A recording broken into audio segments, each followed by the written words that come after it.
This past Sunday, the 6th of November, the President, Comrade Emmerson Mnangagwa, touched down at Sharm el-Sheikh International Airport, Egypt, to attend the World Climate Summit, COP27. The welcoming party had Air Marshal retired Sheba Shumbayawonda, Zimbabwe's ambassador to Egypt, Tourism, Environment and Climate Minister Mangaliso Ndlovu, Egyptian and United Nations officials. To many, the Sinai Peninsula of Egypt is the only part of the United Arab Republic situated in Asia, whilst the rest is in Africa. It is famous as a very close to the coastal city of Sharm el-Sheikh is Mount Sinai, where Moses in the Bible received the Ten Commandments. So millions of tourists flock to this peninsula for holidays and pilgrimages. Jerusalem is just 440 kilometers away, and daily there are buses to the holy city from Sharm el-Sheikh. Monday, the 7th of November 2022, saw the host president Gamal Abdel Fattah al-Sisi, the president of Egypt, welcoming the guests for this crucial climate summit. The Secretary General of the United Nations, Mr. Antonio Guterres, said in a few days' time the 8th billion member of the human family will be born. It is the question and answer we will get or give to this child when he grows up and ask, what did you do to this planet? You all had the chance to fix your mistakes. He will quiz us.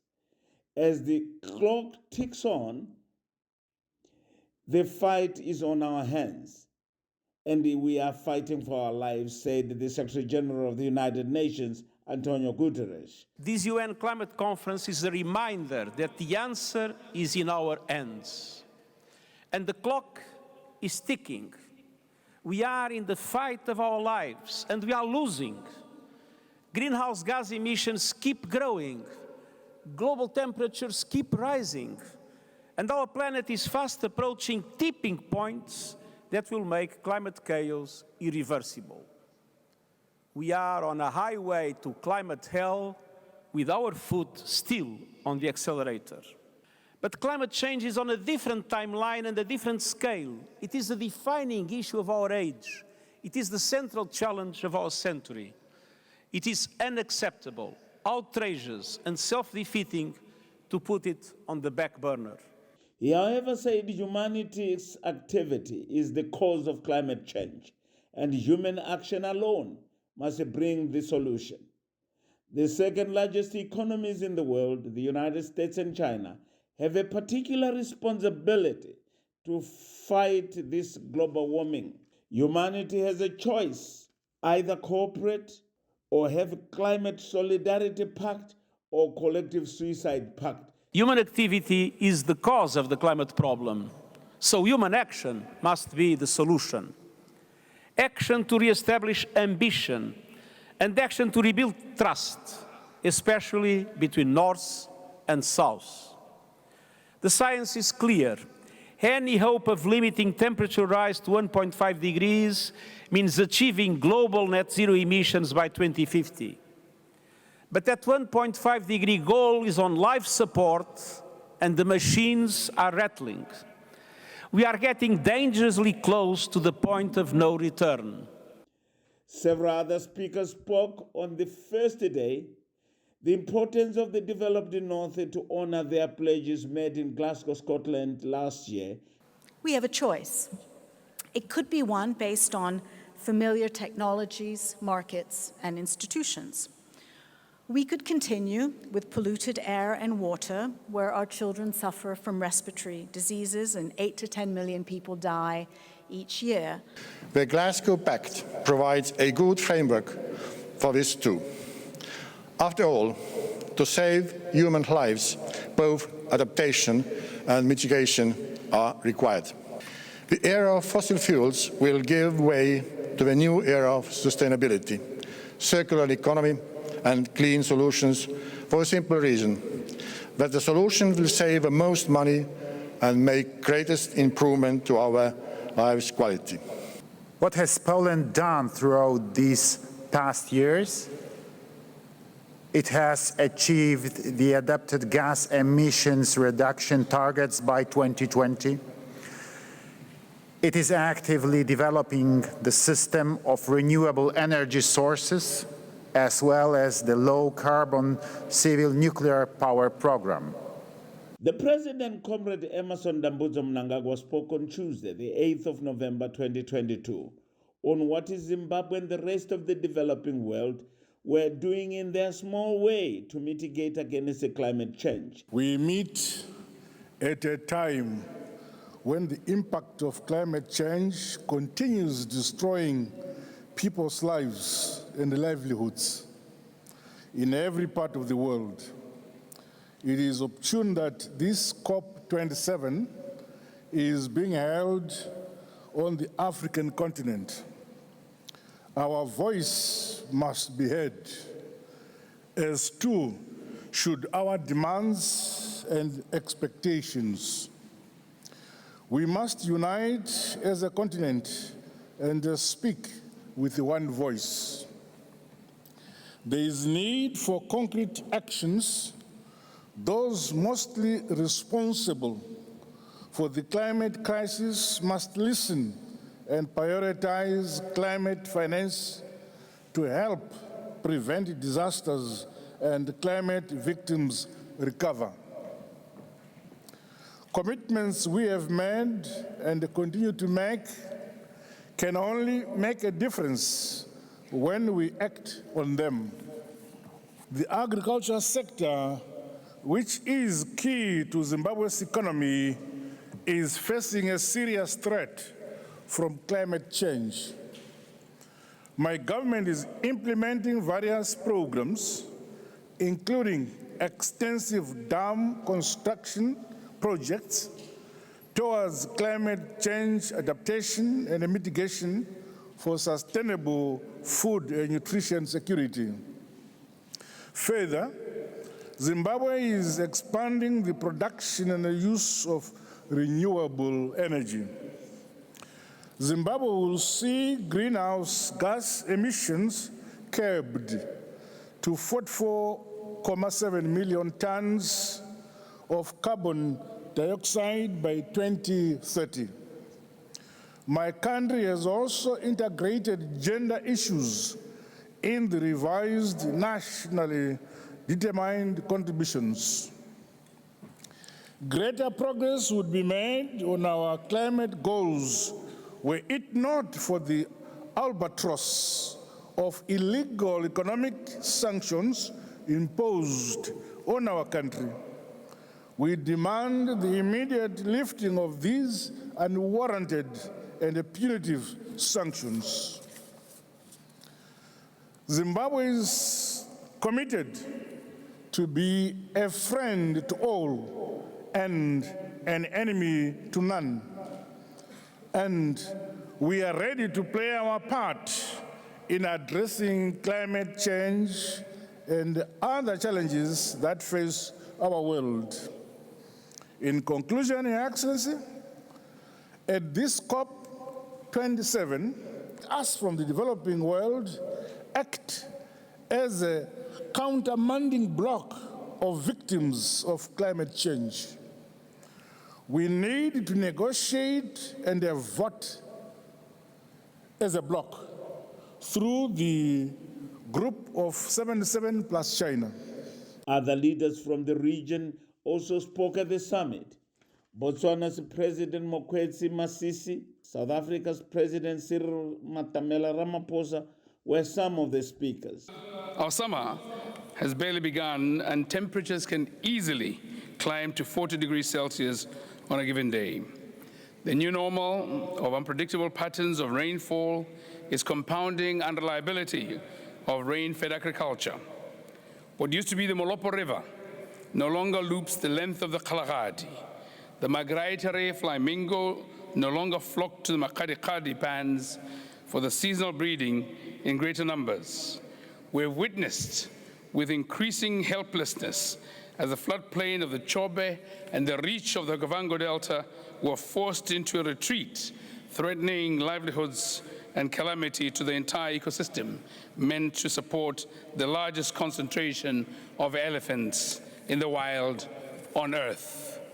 There is no doubt that we all acknowledge the science and warnings on climate change, but implementation of desired adaptation actions and deliverables, though a national development imperative for many of us, has thus far remained elusive and, yes, a mirage. We are gathered here for COP27 on an African continent that is experiencing the worsening effects of climate change. For the sake of our continent and the world, we need a dramatic increase in global mitigation and ambition to keep the world on the 1.5-degree pathway. Like other vulnerable regions, Africa needs to build adaptive capacity, foster resilience, and address loss and damage, as we agreed at PRES COP21. Chairperson, in order to achieve this, our continent will need a predictable, appropriate, and at-scale funding stream and technological support. President Mnangagwa visited the Zimbabwe Exhibition Pavilion in the African Hall at Sharm el-Sheikh, which was organized by the Ministry of Tourism, Environment and Climate. He did not visit once, but twice. The first time he was shown around what was on display as they continue marketing Zimbabwe. I'm happy to see that we have put up this exhibition here in Egypt to market our country, to market what we have. That's the only way we can have outside the world, beyond SADC, to know that actually there is a lot they can get from Zimbabwe. However, I see that the exhibition is quite limited. It's mainly industrial and commercial. I don't see mining here. Did you see tourism? Okay, I suppose it's here. There's a lot that agriculture. I didn't see agriculture here. You see, but I suppose it's a limitation either of funds or limitation of imagination. I don't know whether people are visiting the stand as much as you yourselves expect. But for me, I'm happy that it's an occasion when I've been able to go around looking at what your minister is telling me in the cabinet, whether it is true or not, because I've not been talking to the real people, not the ministers themselves. So I'm very happy, especially the young group, the young men, the youths. Who are they? Yeah, I'm very happy that he decided also to come and exhibit, because the future is for you. The following day, he was back at the pavilion. Here, he witnessed the signing of the master addendum between Sky Power, a Dubai company, and Zimbabwe for the new 500-megawatt solar power station. Today, Your Excellency, we are witnessing the signing of an agreement which was earlier on signed in August this year. But for the purposes of deepening our relations, there has been an addendum to the signing of that agreement, Your Excellency. Just by way of giving background, Your Excellency, this agreement will see a development of a project of 500 megawatts capacity of solar energy that will be developed in Zimbabwe. His Excellency took the initiative not just to engage with Sky Power, but to show us why Zimbabwe is open for business. The opportunity it prevents for investors to safely come to a country and to interact, not with bureaucracy, but with process. As the minister had shared, we sat down, we put a very detailed process in place. That was subsequent to a visit that His Excellency asked that over 24 individuals from his offices and from his administration came to visit us. And we sat in a room and we walked through a process on how we're going to bring renewable energy to Zimbabwe. Very few of you know, standing here today, except my friends from Zimbabwe and of course His Excellency and Minister. Zimbabwe is home to 16 official languages. I struggle with English. Can you imagine the amount of education that's necessary to ensure that someone is truly fluent? It's also home to 5 UNESCO sites. 5. It's a landlocked country. It also has the largest man-made lake in the world. So this is a country of firsts. This is a country that is destined to lead. It's destined to demonstrate to other countries in Africa that the per capita electricity, or the electricity per capita, is electricity that's going to be pure, it's going to be clean, but it's also going to be full. Because there's nothing worse than a child that can't read at night, or a woman who can't give birth in a clinic where there is proper sanitation and where there is proper light to ensure that they get the best of care. The future is in the hands of the leaders of this great world, and I know that Zimbabwe is in great hands under His Excellency. President Mnangagwa spoke on why Zimbabwe is attractive to many potential investors. Sky Power is a global company. It's an international company. They do not just go to any country and they put their money. They do diligence. I'm so happy that after your diligence, you find it suitable that Zimbabwe qualified to have investment by Sky Power. In our quest to modernize and industrialize, energy is a critical enabler for that purpose. And I'm happy that you accepted my sermon when I preached to you that Zimbabwe is open for business. Zimbabwe is a safe destination for investment. Still in Sharm el-Sheikh, the president joined the Botswana president Eric Masisi and Estonian president Ala Karis on the topic empowering a climate-resilient Africa in the 21st century. But it's clear that Africa needs to be central to global efforts to mitigate climate change and to build resilience against its adverse impacts. I believe there are 4 main reasons for this. The first is the extent to which Africa will lock in long-term greenhouse gas emissions as it grows. Africa's population is rising faster than most of the rest of the world, and there are many service gaps to fill to raise standards of living. Hundreds of millions of Africans are without electricity. As Africa develops and a larger population is provided with more services, there will be a spectrum of options on how cleanly African nations can build infrastructure and deploy service. Africa bears an enormous burden of adverse climate impact, even if Africa is responsible for only a small fraction of global greenhouse gas emissions. But this grim reality is not stopping your growth.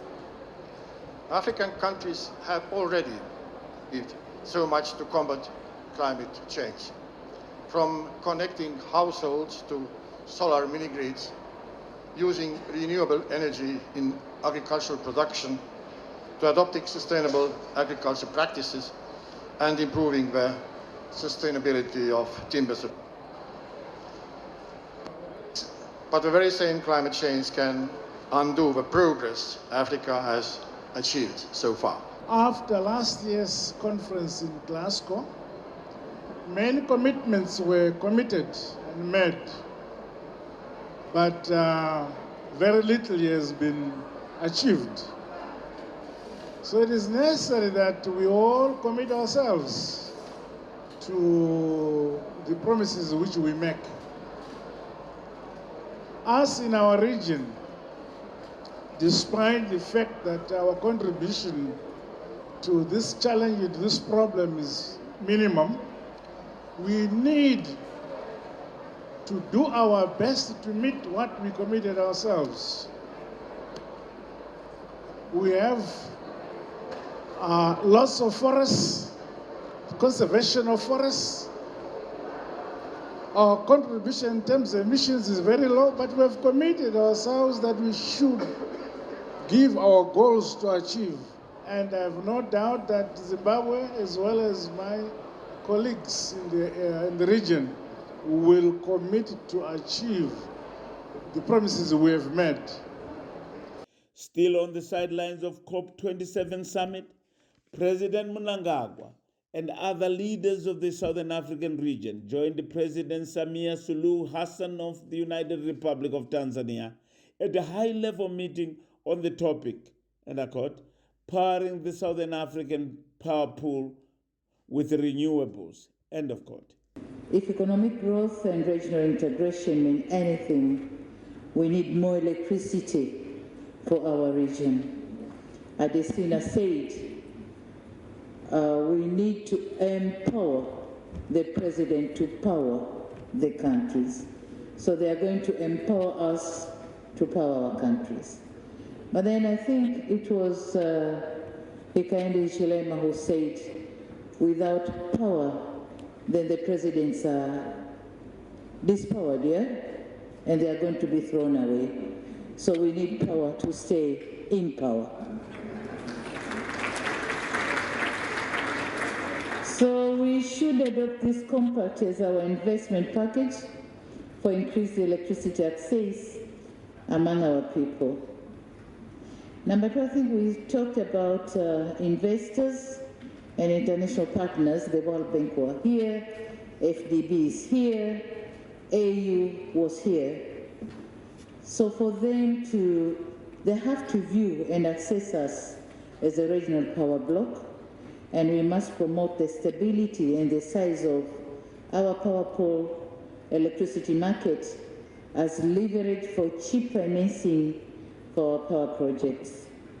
The SADC region is equally experiencing limited energy supply due to droughts, resulting in low water levels for hydropower generation, transmission bottlenecks that limit energy trading within the Southern Africa power pool market, among other factors. The pressure on current energy supplies and the need for more renewables in the energy mix has been given impetus by calls to phase down the use of coal. Zimbabwe, like many SADC countries, has vast renewable resources such as hydro, solar, wind, and the potential for geothermal, which can be converted into electricity. The country has substantial hydropower potential also, which, if fully developed, could provide sufficient power to meet Zimbabwe's base local needs. Electricity drives industrialization and development, and without it, we are doomed. The potential of getting renewable power generation is there, and what is needed is just a funding. We invest today, 83% of our investment in power generation is in renewable energy, because I want Africa to become a leader on renewable energy in the world, because God made us already a leader by potential. Just turn that potential into real power, and that becomes really what we need. And that's why I want to really say that the efforts being made by Your Excellency with the issue of the South African power pool with your colleagues is very, very important. Let's think about what has happened with renewable energy, though. We're now using more than probably 8-9% of it potential that we have. So we are under powering ourselves because we are not exploiting our renewable energy potential. The World Bank Group remains committed to supporting Africa in promoting increased interconnectivity, decarbonization, and access to electricity.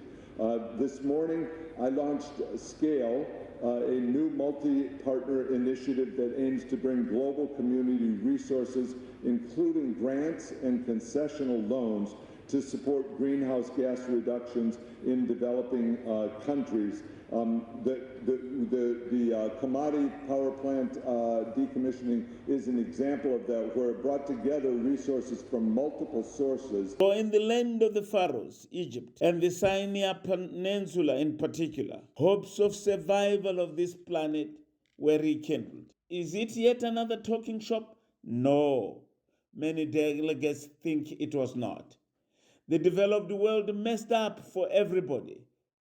Sea floods in Pakistan, Nigeria, drought in the Horn of Africa and Kenya, and our own cyclone Idai is a wake-up call to all on these devastating challenges of climate change on this planet.